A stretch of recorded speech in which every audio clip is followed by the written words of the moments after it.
Hi hello అండి, అందరికీ నమస్కారం అండి. ఫ్రెండ్స్, మన వీడియోలోనే టాపిక్ వచ్చేసి కాంట్రాక్ట్ అవుట్సోర్సింగ్ ఉద్యోగులకు సంబంధించి మరొక ముఖ్యమైన అప్డేట్ గురించి మన వీడియోలో తెలుసుకుందామండి. వీడియో మాత్రం పూర్తి వరకు చూడండి ఫ్రెండ్స్, అప్పుడు మనకి పూర్తి సమాచారం అయితే తెలుస్తుంది. ఇక లేట్ చేయకుండా టాపిక్లోకి వెళ్ళిపోదాము.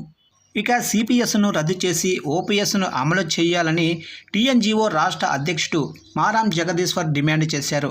ఈ మేరకు షిడ్డీలో ఈ నెల 26వ తేదీ వరకు జరగనున్న ఐఎస్జీఈఎస్ 18వ జాతీయ సమావేశాల్లో ఆయన రాష్ట్ర అసోసియేట్ అధ్యక్షుడు కస్తూరి వెంకట్, అలాగనే కోశాధికారి ముత్యాల సత్యనారాయణ గౌడ్తో పాటు ఇతర ప్రతినిధుల బృందంతో కలిసి హాజరయ్యారు.